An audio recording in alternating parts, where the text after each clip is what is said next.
السلام علیکم اسٹوڈنٹس، امید ہے آپ سب اچھے ہوں گے، بہتر ہوں گے، گھر میں ہوں گے، سیف ہوں گے۔ تو بسم اللہ الرحمن الرحیم سے اپنا کام شروع کرتے ہیں۔ آج میں نے آپ کو جو 3 لیکچر پہلے دیے وہ قواعد و انشاء یعنی گرامر کے بارے میں تھے۔ آج ہم کریں گے آپ کی جو کتاب کا چیپٹر نمبر 4 ہے، خدمت خلق ایک عبادت، ٹھیک ہے۔ یہ آج کا لیکچر نمبر 4 ہے، اور جلدی سے اپنی بکس کو اوپن کر لیجئے اور پینسل بھی ہاتھ میں پکڑ لیجئے تاکہ جو مشکل الفاظ ہوں ان کے ہم میننگ بھی ساتھ ساتھ لکھتے جائیں، ٹھیک ہے بیٹا۔ جی تو صفحہ نمبر آپ کا 11 ہے، تو شروع کرتے ہیں اللہ کے نام سے۔ اور دیکھیں پہلا لفظ بھی ہمارا یہ ہے اللہ تعالیٰ۔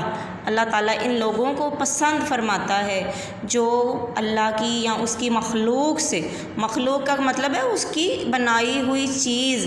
اب چیزوں میں کیا چیزیں شامل ہیں؟ سب سے پہلے انسان، تو خلق کا مطلب ہوتا ہے پیدا کرنا، تو مخلوق اللہ کی پیدا کی ہوئی تمام دنیا اور دنیا میں رہنے والے لوگ کو سے پیار کرتے ہیں۔ مخلوق کو انڈرلائن کر لیجئے۔ مخلوق خدا کیا مطلب اس بات کا؟ یعنی اللہ کی مخلوق، اللہ کی پیدا کی ہوئی دنیا کی بھلائی کے لیے کی گئی کوشش خدمت خلق کہلاتی ہے۔ یعنی کہ اللہ تعالیٰ کی مخلوق کی بھلائی کے لیے، بہتری کے لیے ہم جو کوشش کرتے ہیں اس کو ہم خدمت خلق کہتے ہیں۔ تو اسلامی تاریخ میں خدمت خلق کی بے شمار مثالیں موجود ہیں۔ بے شمار کا مطلب ہے بہت زیادہ، اور انہی میں سے ایک جو ہے مثال وہ مسلمانوں کے تیسرے خلیفہ حضرت عثمان رضی اللہ تعالیٰ عنہ کی شخصیت سے متعلق بھی ہے۔ حضرت عثمان نے غنی دیکھیں، آپ کو پتہ ہے نا ان کا لقب تھا، انہوں نے تمام زندگی لوگوں کی بہتری کے لیے اپنا مال خرچ کیا اور لوگوں کی مدد کی، ٹھیک ہے۔ وہ بہت زیادہ امیر تھے اور وہ اپنے پیسوں کی پرواہ نہیں کرتے تھے، اور دل کھول کے خرچ کرتے تھے، ٹھیک ہے۔ آج بھی دیکھ لیں آپ کی کتاب میں ان کا نام جو ہے عثمان غنی تو ہے ہی، لیکن آج بھی کسی نہ کسی حوالے سے ہر بک میں ان کے حوالے سے کوئی نہ کوئی بات، کوئی جب جو انسان دیکھیں اچھا کام کرتا ہے اس کا نام جو ہے وہ رہتی دنیا تک رہے گا، ٹھیک ہے جی۔ نبوت کے 13ویں سال، نبوت رسالت یعنی ہمارے نبی پاک صلی اللہ علیہ وآلہ وسلم کو جب اللہ تعالیٰ نے نبی بنایا، اس کے 13ویں سال جب مسلمانوں نے مکہ مکرمہ سے مدینہ منورہ کی طرف ہجرت کی تو وہاں پانی کی قلت تھی۔ قلت کو انڈرلائن کر لیجئے، اور مطلب ہے اس کا کمی۔ لوگوں کو میٹھے پانی کے لیے دور دراز مقامات کا سفر کرنا پڑتا تھا۔ دور دراز یعنی بہت دور دور تک جانا پڑتا تھا۔ اب وہاں پہ آٹوز، گاڑیاں اور یہ سب چیزیں تو نہیں ہوتی تھی، ٹرانسپورٹیشن، تو آپ کو پتہ ہے نا وہ بیلوں پہ، اونٹوں پہ سفر کرتے تھے، تو اس لیے پیدل بھی بہت سفر کیا کرتے تھے۔ تو مدینہ منورہ میں میٹھے پانی کا صرف ایک کنواں تھا۔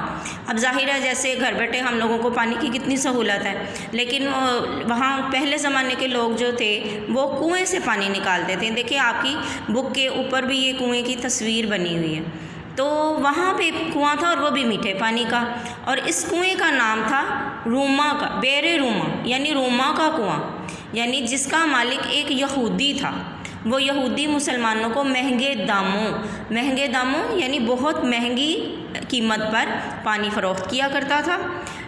مسلمان ہجرت کے وقت، آپ کو پتہ ہے نا مسلمانوں نے ہجرت کیوں کی تھی؟ مکہ کے جو لوگ تھے، ظالم قریش مکہ، وہ تنگ کرتے تھے مسلمانوں کو، جو کافر تھے، جو اللہ پر ایمان نہیں لائے تھے، تو ان سے تنگ آ کر مسلمانوں نے ہجرت کی، یعنی اللہ تعالیٰ کی خاطر۔ ہجرت کا مطلب بتا رہی ہوں آپ کو، اپنا گھر بار مال سب کچھ چھوڑ دینا ہجرت کہلاتا ہے۔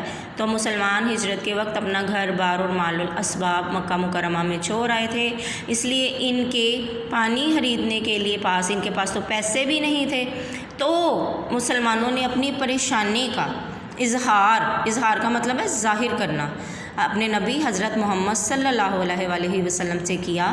آپ نے صحابہ سے فرمایا کہ کیا تم میں سے کوئی ایسا شخص ہے جو بیر روما کو خرید کر رفاہ عامہ کو انڈرلائن کیجئے، یعنی عوام کی بہتری، عوام کی بھلائی، عوام کی خاطر وقف کر دے نا، بخش دے، عطا کر دے، یعنی اللہ تعالیٰ کے نام پر اس کو بخش دے۔ تو قیامت کے روز حق تعالیٰ یعنی اللہ تعالیٰ کے ہاں سے اس کا بہترین معاوضہ اور بدلہ حاصل کرے۔ بہترین معاوضہ یعنی بہترین بدلہ۔ تو آج بچوں اتنا ہی لیسن ہم کریں گے، باقی کل ہم اس کی ریڈنگ کریں گے، ٹھیک ہے جی؟ اللہ حافظ۔